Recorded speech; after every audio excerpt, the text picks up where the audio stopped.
Magandang umaga po sa inyong lahat. Today, my friends, we celebrate Wednesday of the fourth week of Lent, and we continue our novenario in preparation for the solemnity of Joseph, husband of Mary, on March 19. And we continue to focus on elements that will help us have a meaningful journey towards Easter in the remaining days of this season. And if you notice, the focus of our Lord in the narratives chosen by the church shifts from shallow, passing concerns, but also important elements, to a much deeper issue. At the beginning of the season, we focused on almsgiving, prayer, forgiveness. Now, Jesus shifts from these elements to a much deeper issue. And what is this issue?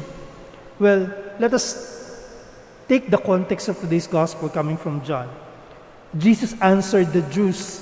When scriptures makes use of the word Jews, ito yung mga taong nandoon mismo malapit sa Jerusalem nakatira, kasi maraming Jewish people can come from different places, even outside Jerusalem, but these are the ones who frequent the temple, the synagogues, see him every day.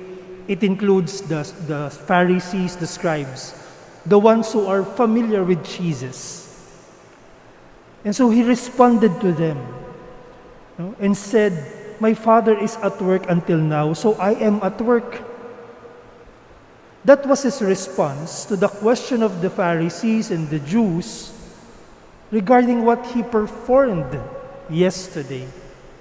Do you remember the gospel yesterday? It was about this sick man beside the pool, and Jesus healed the sick man on a Sabbath. Do you remember when Jesus asked this man, "Ikaw, bakit may sakit ka pa?" Then the question was valid because that place, that pool, is said to be stirred by an angel of God. And when it is stirred by the angel of God, it becomes a healing, a source of healing for people. Kapag kinaukaw ng anghel, sinasabi nila, ibig sabihin, gagalaw yung tubig.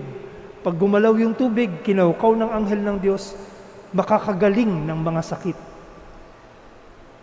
Pero dahil nga walang tumutulong dun sa may sakit, hindi siya makalapit doon sa pool, kaya hindi niya mahawakan yung tubig. And so he did not receive healing because of that indifference among people. And so Jesus healed that sick man on a Sabbath. Now, the Jewish authorities and the elders of the community questioned Jesus for two things. One, for what he performed in yesterday's gospel, healing the sick on a Sabbath. They questioned him for that. And secondly, for the answer he gave them today. He said, "My Father is at work." My Father is at work. He called God his Father.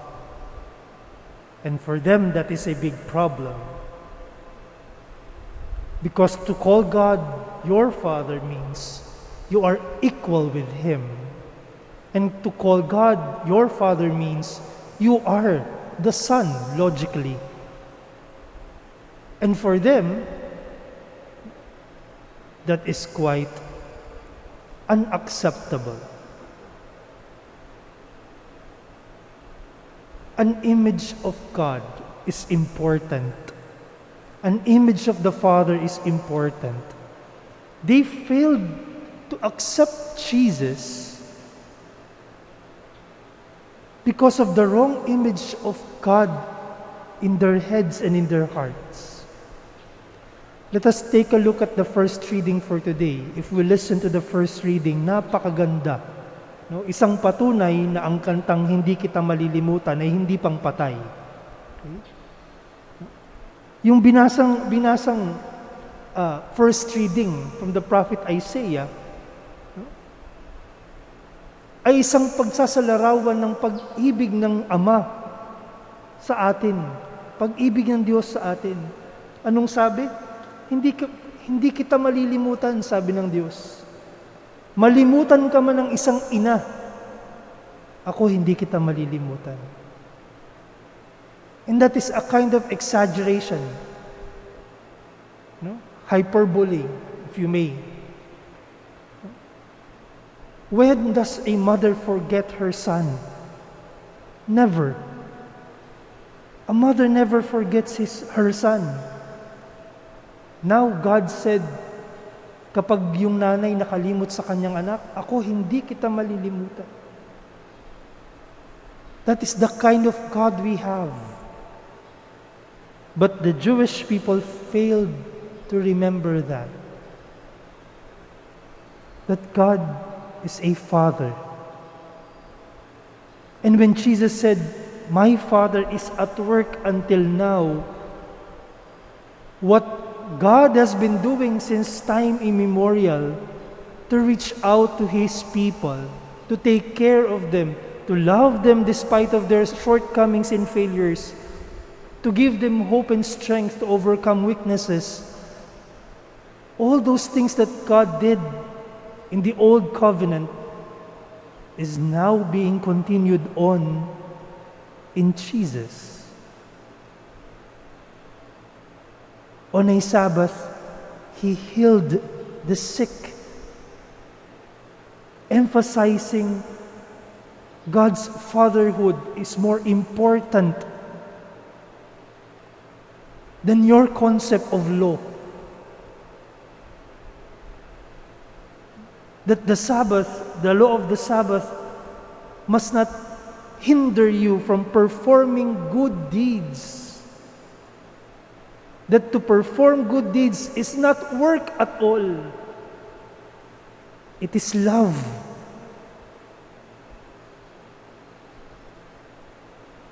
At ang pagmamahal hindi hinihinto.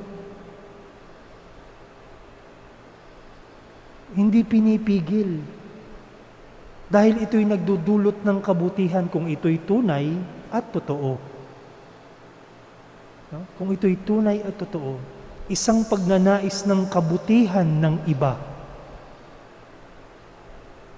And that is the image of the Father seen in Jesus, which the Jewish people failed to see. Hence, the behavior. Hence, the death of Jesus on the cross. And so today, perhaps, it would be good to ask ourselves, what is this God whom I worship? Who is this God? What kind of God is He to me? How do I see God in my life? Do I see God as a punishing, condemning God? As we prepare for the solemnity of Joseph, how do we see Joseph? Only as an intercessor? Or do we see in Joseph an image of the Father?